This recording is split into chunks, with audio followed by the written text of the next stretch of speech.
Alright, Treagles, what's happening? So, I haven't got a wrestling show for you today. I'm actually doing a rundown of a review because I went to a game yesterday and I went to Barnet. Now, obviously, I've done a couple of videos on them before, which you've seen. So, like I said, I've got some wrestling videos in the pipeline, but I want to push this one forward because obviously the game happened yesterday. So, basically, I'm just going to be talking about the game and what I liked, what I didn't like and everything. Just like a little review, basically. You know, it's still a bit of a weird feeling going over the Hive because, like I said, it's so used to going Underhill and you miss that place so much. Now, I went with Big Nose. You've seen Big Nose before, and another friend of mine, Brad. Now, I didn't get any selfies. One of them was camera shy, so I can't throw that in there for you. But it was their first time at the Hive, so it was good to see what their, perspective of the stadium was and of what Barnet was, because neither one of them have actually seen Barnet live as well. Now, I'm not going to bang on too much about we should have stayed at Underhill because, let's be honest, we all wanted to stay. Unfortunately, our hand was forced. We couldn't no longer stay there. Thank you very much, Barnet Council. But we need to move now with the times.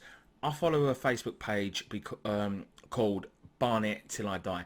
Now, there was someone there trying to get as much support to fill the south stand as possible, and it felt like there was less people in there than there normally is for some reason. I don't understand it. Look, I know Barnet left Barnet, but we haven't left Barnet. So why are we not supporting them? Now, one thing I have to say is £23 for a fucking ticket last season. You put it up to 28 and then you dropped it down to 25. What's going on here, Barnet? Now, you can argue and say it's a League Two, blah, blah, blah. Let's be honest. We don't mind paying the money if you're going to buy players, okay? Now, we know you've just forked out for a new stand, which is great because, obviously, if the away fans come in and they feel that, it's extra moolah in our back pocket, which we're not complaining about. But you need to go and sign players because, let's be honest, before I even get into the match, I want to talk about something now. Michael Gash got injured on what, the first, maybe the second game of the season? I think it was the second game. First home game of the season, second game of the season, out for the season. Michael Gash. That's one of our main strikers there. So instead of actually, trying to look for another striker, what have you done? You've brought Sean back in the squad. I'm going to be talking a little bit about him, but that's what I just wanted to get off my chest. All I'm saying is, I know Barnet left Barnet, but if we're going to carry on supporting them, we need to go with the times. We need to move forward with them, and we need to start stepping up and showing some support and get Barnet a place like it was at Underhill. You're not going to get it the same, I know, but if we get the same crowd, get the atmosphere going, maybe, just maybe, that place could become home. So let's get straight into the match now. So basically, for the first 3 minutes, we are knocking it long ball. Now, let's be honest, it's Barnet. We pretty much do play the long ball straight up to John Akindi. And he scored so many goals for us last year. But it seemed like we was doing it too often. Now, Colchester didn't do any long balls in the first 3 minutes. They was knocking it to their wingers and the wingers was taking us on. Elliot got a torrid time in the first 20 minutes. They was just pummeling and it was like, I don't know what's happening here because normally he's solid and has a solid game. But it looked like we was anticipating a goal to come. And after 5 minutes, we've conceded. And it was like, how the fuck has that even happened? We've not even settled. We've not even started. And we're 1-0 down already. But it's weird because after going 1-0 down, it looked like we calmed down and started to play football. Now, maybe I'm going to be a little bit biased here, but I thought we were the better team after they scored. Now, of course, Colchester had chances. I'm not denying that. But let's be honest, the amount of chances that we had, and this is where I'm talking about Sean Batt now, because it's so frustrating to watch this guy. And I gave him a lot of stick, and I'll admit I gave him a lot of stick, because if you look at him, on paper, he's robbing a living off of us. But he gets in the right positions. He just can't finish his fucking dinner. Now, come see me, Sean. I've got no problem with finishing my dinner. You know what I mean? Look at the size of me, right? Like, I'm a male model. But what I mean is, it's weird because if John Akindi was in them positions, even Michael Gash, they probably would have put them away. But it's so frustrating because he gets in the right positions and he just doesn't score. Like, the header from 2 yards. I don't know how you missed that. And like I said, I'm not going to start on the negative because I thought there was loads of positives in this game. But let's be honest, this guy should have had a first half hat-trick all on his own. The one time that we did go through and Curtis went to put the ball across and it's 2-on-1 pretty much. There's 2 defenders, sorry, beg your pardon. It's 2 attackers with 1 defender. And we've put it into the defender's fucking lap basically. He've cleaned it up and went away. And this is what I don't understand. I don't know if it's not a confidence thing, but it just seemed like if we was more aggressive with the play, we would have probably put them to bed in that first half. It would have been 3-1, and I don't think that they would have came out from that. I mean, it was a good performance overall, but obviously I'm jumping ahead of myself now, basically.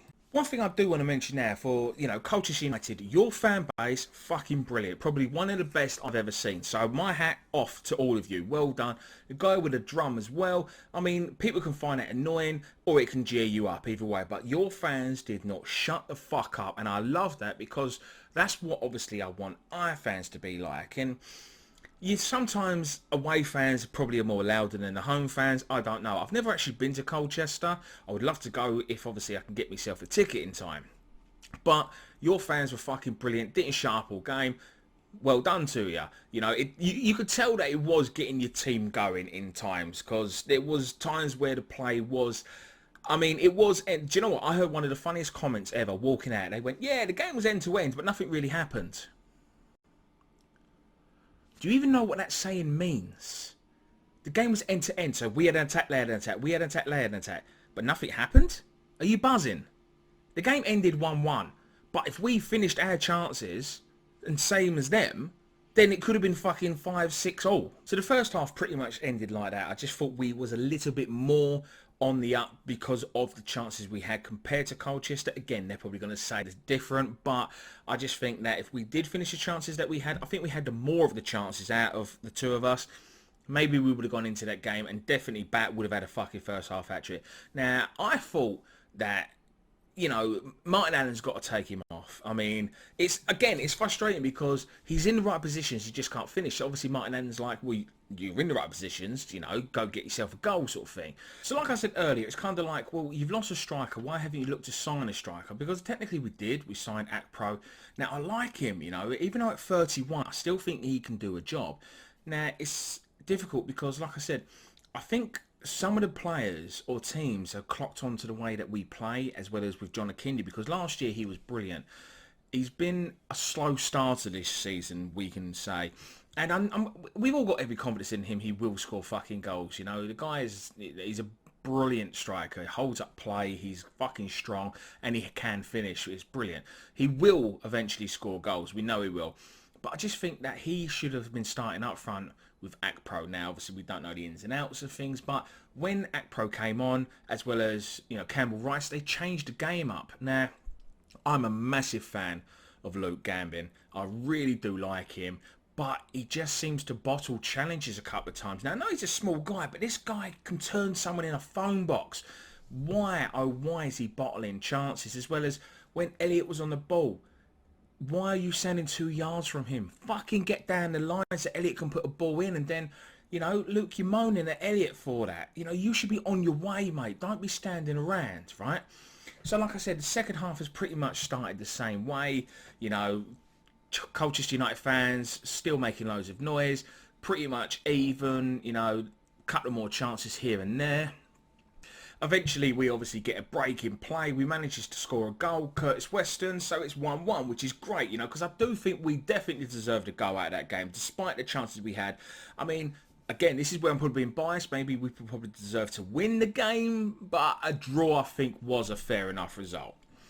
I think everyone had pretty much of a solid game. Like I said, maybe it's just me wanting more than anything, for my fucking £25 for a ticket.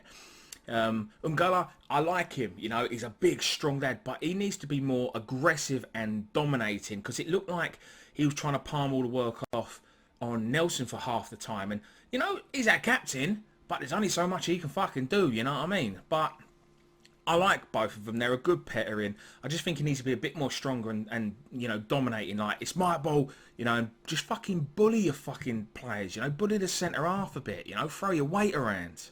So the game finishes 1-1, which I guess you can't really argue with, a point apiece. Like I said, maybe I'm a little bit too biased, but I'm only going by the chances we had. If we did have someone who could finish, then it would have been a totally fucking different story, and it would have been, good night, see you later. I do like Campbell-Ryce. He made the difference when coming on. So did Akpa-Akpro, and I think that they should be the ones that are starting personally week in, week out. I mean, they're only in their early 30s, so it shouldn't be like they can't play week in, week out at this level. And that's no offence to anyone with it being at this level. Got to give a shout out to Valetti at right back. Solid performance. Loved his little runs when taking people on as well. Nice. It's good to see him back in the team as well. One question I do need to ask now is, where's Sam Muggleton? Because it seemed like last year he was our first choice right back, and his long throws caused teams, trouble. They couldn't deal with it, and I think we do miss that. Harry Taylor started off at right back this season, and I don't know if he was injured or he's lost his space. I'm not too sure. We are a small little team, good old Barnet, but we have, good players in certain positions. I do think Sam, if fit, because I know he was injured, I don't know if he's unfit or anything. I'm not too sure. I haven't heard anything about him for a while, but I know that we should get him back in this team, sharpish, and use him long throws basically. So we roll on anyway. Like I said, it was a solid performance. Really happy with most of the players in the team. I think that obviously just a little bit more we could have pushed on and could have got a win. Michael Nelson, skipper, fucking solid performance. I hope they had a couple of added extra after the game for him, because he must have had a fucking headache the amount of headers he won in that game. But there you go. We move on to Portsmouth. Unfortunately, I won't be able to be at that game. I've got other things going on. But I'm hoping to, with a few of my mates, to be there at home for the Leyton Orient game. Now that, I think, will be a really good game. So guys, that's all I've got for you. Like I said, I've got a wrestling show coming up very soon that I'll bring around for you. So check that one out. Don't forget to like, subscribe, leave any comments below. Follow me on Twitter. It is in the description. So until next time, I will see you later.